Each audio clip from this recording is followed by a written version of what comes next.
Welcome back to Golden Rule Radio, your weekly recap of the precious metals markets and the news that moves the markets. And this week, after having Tori, having Robert came and joined me. I made a pass up and down the hallway, and it's just me and you, friendly listener who joins us every week. It's just Miles and YouTube land. In fact, our producer isn't even in the studio. He had a meeting right now, so I am literally all by myself in here. So I hope you guys came to keep me company as we talk about the metals charts, which we've avoided a little bit over the last couple weeks. As you're aware, gold has been in a downward trajectory now since we peaked back in March at the kickoff of the Russia-Ukraine clash as that began, and gold spiked back up to around the 2100 mark. And we're currently sitting back down here all the way down to the low 1600s. We're making our second touch now at around 1630, a little bit below. And when I zoom these charts in and I kind of look at the price action over the last few days, I do think we are going to continue to see a little bit of downwards momentum in gold. I know this is something we talked about a couple weeks ago, our expectation, the old saying, the beating shall commence until morale improves. And one of the big arguments we had in the metals market is we are going to need to see gold push above probably into the 1800s before you can really start arguing resumption of the longer-term bull market. So as gold is right back down here at around 1629 today as I record, I'm still targeting somewhere in the low to mid 1500s, maybe around 1525. That gives us a full 618 Fibonacci correction reversal. Could take another couple of months for that to play out if we do see that kind of movement down, and then we may get into some of the seasonal pricing. January, February tends to be pretty strong for gold historically. I know Robert and I have talked about that in months past, how as much as we hate to admit it, there does seem to be some seasonal pressure on the price of metals over time. So be on the lookout as gold is declining here. I would encourage you to do what I do with my own personal assets, and that's make consistent, smaller purchases into your precious metals position over time. This is something I've talked to a handful of clients about here recently, trying to stagger things out. If you have X amount that you're thinking of moving into the metals as you're seeing the equities market, do similar things to gold, but on a much larger percentage. Consider breaking that up a little bit and buying as the knife is falling. I'm not a big fan of trying to catch the knife right at the bottom. I think it makes more sense to pace these things out over time. So if we do see gold continue to come down here, I would target probably around 1525 as where a next potential bottom would be. Now that's making the assumption we don't wake up Thursday or Friday and see gold up $100. So of course, as has happened in the past, we do record on Wednesdays, so it is possible that by the time this goes live, we've seen a reversal, but I'm betting against it, at least in the short term. Now in the long term, there's some other things we want to talk about here. And before we get to that, I think silver is starting to point at that. While gold is in a pretty consistent decline, silver, on the other hand, looks like we may be seeing some reversal potential in it. We have put a head and shoulders bottom with a higher high on the two shoulders that you can see on the chart here.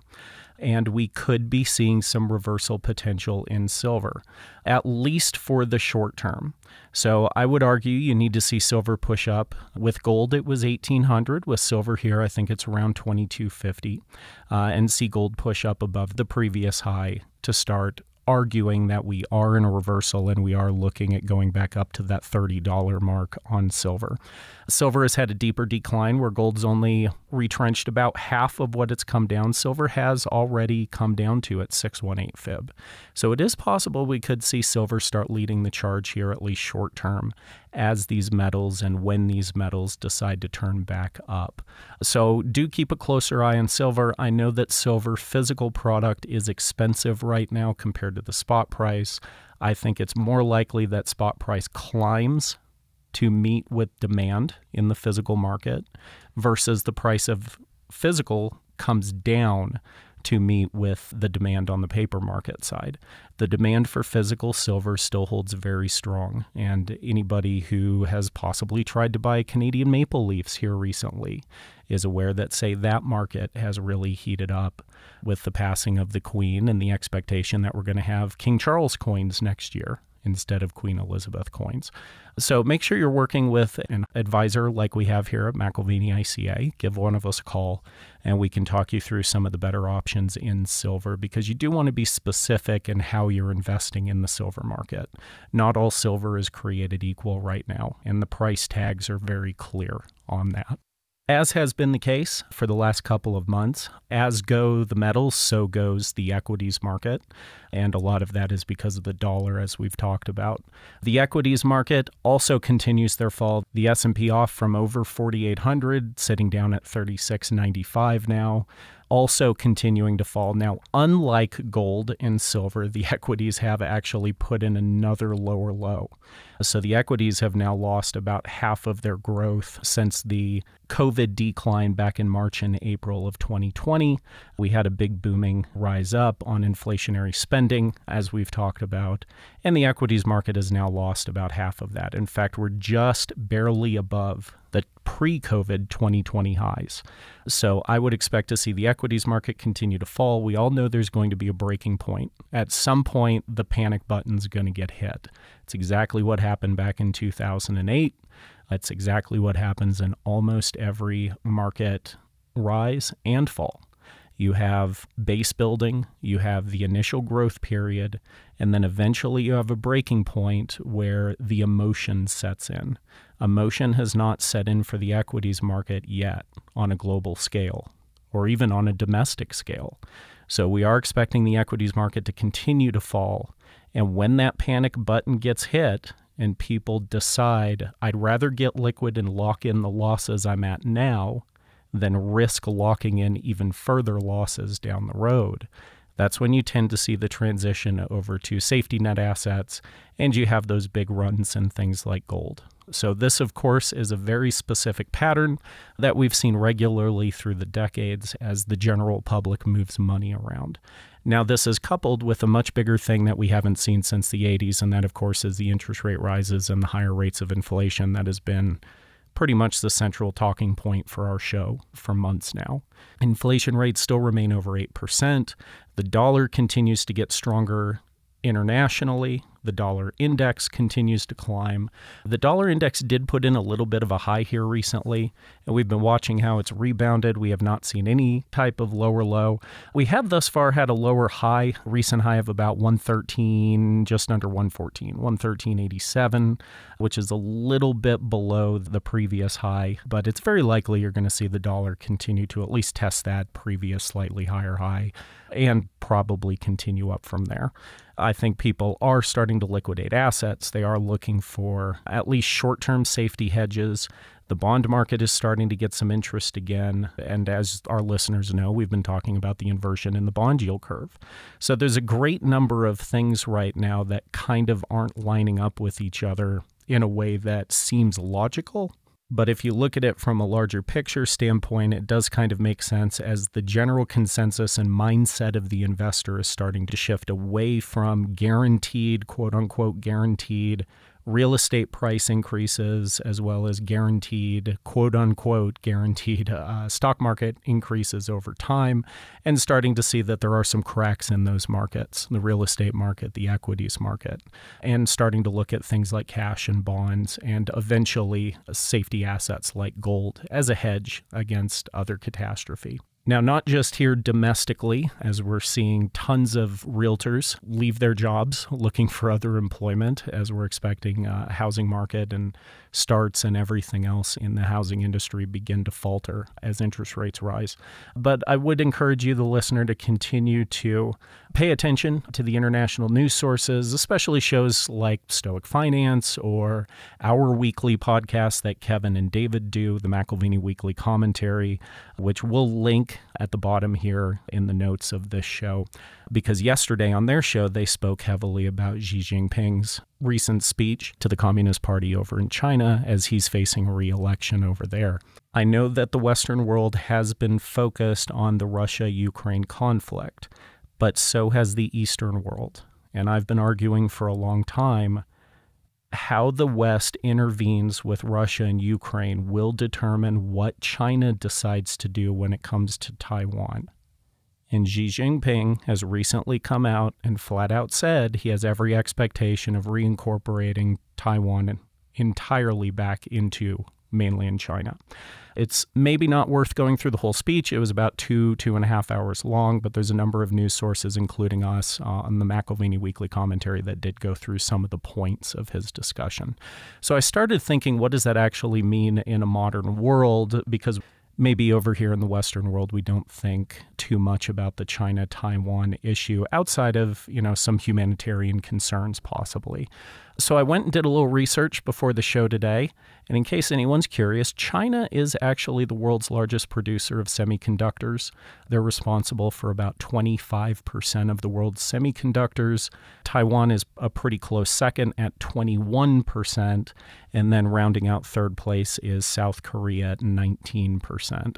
So effectively, what we're looking at here is by China reincorporating Taiwan back into mainland, China now controls almost 50% of all semiconductor production worldwide.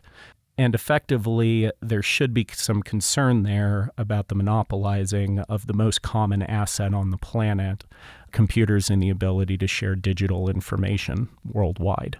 So take that for what it is. I, as always, encourage you, if everybody's waving a flag in your face, try to peek around the flag and see what they're distracting you from. I do think the China-Taiwan issue is going to become a very serious issue, not just for the East, but for the West as well. So there are some major concerns. A minute ago I talked about how as markets deteriorate, there is a point where the light switch seems to flip, and there is a point where emotion and reaction takes over in the investment decision process. And there's a lot of things out there that could cause that flip. It could be the decline in the equities market reaches a certain point where the average American says enough's enough. It could be the decline in the housing market reaches a certain point where the average American might possibly be over-leveraged into their home. Or the ability to sell your home at anything that resembles the price you paid for it. People getting locked into long-term mortgages in a falling pricing market because of the rising interest rates in housing. It could be Russia-Ukraine. And one of my biggest concerns that's been discussed at length by a number of different sources, what happens if it gets really cold in Western Europe? And where does the natural gas and oil come from if there are still trade embargoes on Russia? Does the United States and Canada start shipping oil over to Western Europe? We know that President Biden is already tapping into the strategic reserve that Trump built up, trying to avoid having to increase production here domestically. So we know we're already tapping into our strategic reserve. Where does the oil come from if we have a cold winter in Europe? And finally, what happens to the most important market on the planet, the computer market, if one nation controls half of it through semiconductor production? There's a number of things out there that, in my opinion, could be the mechanism that causes the average investor to seek refuge and high ground over returns. And that's why I continue to like precious metals, even when the price goes down for a short period of time, because I don't know what else the solution is. If we're going to strengthen our dollar and increase inflation at the same time, that ain't the answer. So listener, thanks again for joining me this week. As always, I'd continue to encourage you to stay educated, listen to your favorite podcasts, read your favorite periodicals, whatever you need to do to feel like you're not going to be part of the crowd that's reacting emotionally. There are things you can start doing now to protect yourself against these major crisis events that could end up culminating in something that causes catastrophic loss in people's financial portfolios. We do not want that to happen to you or me or anyone else. So I encourage you to keep educating yourself and try to play this out as best as you can through the if-then scenarios that you may be thinking of. And it's not a bad idea to bounce some ideas off of somebody who's seeing the world through the same colored glasses you are, and that's who we try to be at McIlvaney ICA. So give us a call sometime if you'd like to talk about your personal portfolio. We can be reached at 1-800-525-9556. You can also find us on the web. We're at McIlvaneyICA.com. We're on Facebook at McIlvaney Financial and Twitter at ICA Gold. Thanks again for listening. I wish you the best going into this winter. We'll talk again next week. And in the meantime, definitely catch David and Kevin's discussion yesterday on the McIlvaney Weekly Commentary. And if you have the time, I would at least catch the highlights of Xi Jinping's speech that he gave here recently to his brothers and sisters in the Communist Party of China. Thanks again for listening and have a great week.